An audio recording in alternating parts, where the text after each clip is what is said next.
Hola, en este video te voy a explicar el efecto Doppler.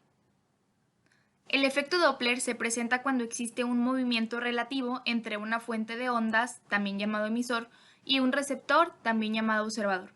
Cuando esto ocurre, la frecuencia percibida por el receptor se ve afectada por dicho movimiento. Vamos a ver los casos que se presentan. Aquí tenemos la F de la fuente y la O del observador.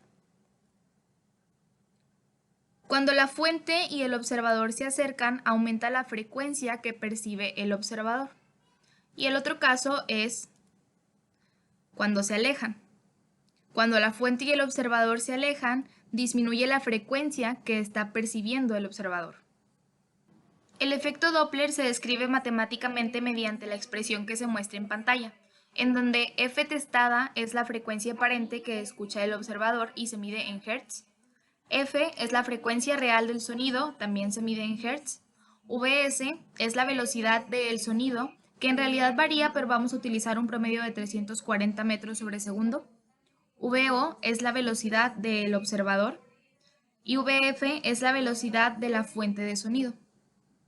Si fuimos observadores, en la expresión tenemos dos operaciones juntas, que son la suma y la resta, tanto en el numerador como en el denominador. Cuando la fuente y el observador se acercan, utilizamos los signos superiores, es decir, la suma en el numerador y la resta en el denominador. Por otro lado, cuando la fuente y el observador se alejan, utilizamos los signos inferiores, es decir, la resta en el numerador y la suma en el denominador. Nunca se utiliza el mismo signo en el numerador y el denominador a la vez.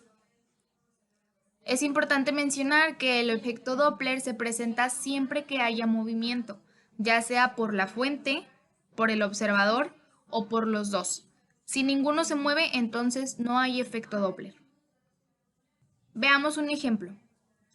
El silbato de una fábrica tiene una frecuencia de 800 Hz. Inciso A.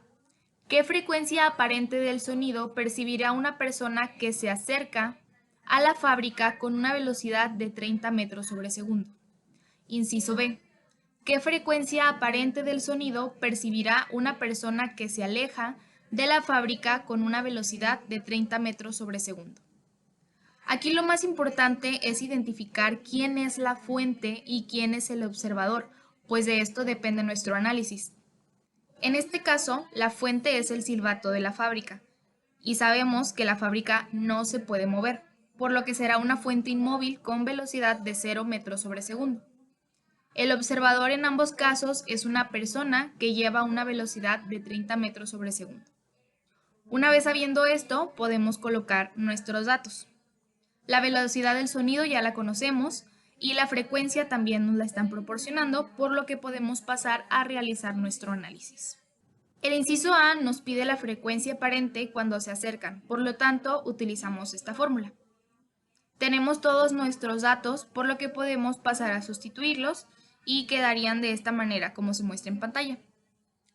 Poniendo esta ecuación en la calculadora, obtendremos que la frecuencia aparente que percibe el observador cuando se acerca a la fuente de sonido es de 870.5882 Hz. El inciso B nos pide la frecuencia aparente cuando se alejan, por lo tanto utilizamos la fórmula que aparece en pantalla. Nuevamente tenemos todos los datos necesarios, así que podemos sustituirlos y quedaría como se muestra. Poniendo esta información en la calculadora, obtenemos que la frecuencia aparente que percibe el observador cuando se aleja de la fuente de sonido es de 729.4117 Hz. Veamos la frecuencia real del sonido y las frecuencias aparentes que obtuvimos. La frecuencia real es de 800 Hz, y cuando la fuente y el observador se acercan, obtenemos que la frecuencia percibida es de 870.5882 Hz. Es decir, la frecuencia aparente es mayor que la real. En el efecto Doppler, siempre que haya un acercamiento entre la fuente y el observador, se cumplirá la condición de que la frecuencia percibida será mayor a la frecuencia real. Para el inciso B, que es cuando se alejan, obtuvimos una frecuencia percibida de 729.4117 Hz, es decir, la frecuencia aparente es menor que la real.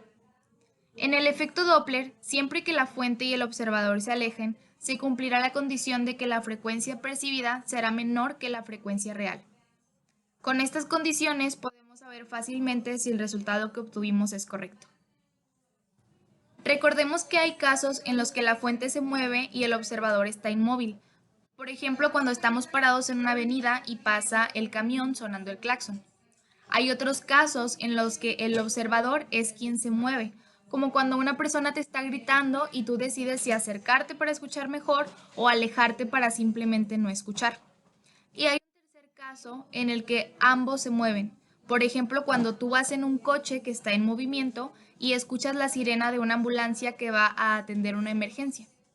Es importante que en todos estos tipos de casos sepas identificar quién emite el sonido y quién lo escucha. También las velocidades que llevan tanto el emisor como el observador y sobre todo si se acercan o se alejan. Si consideras todos estos aspectos, harás un excelente análisis del efecto Doppler.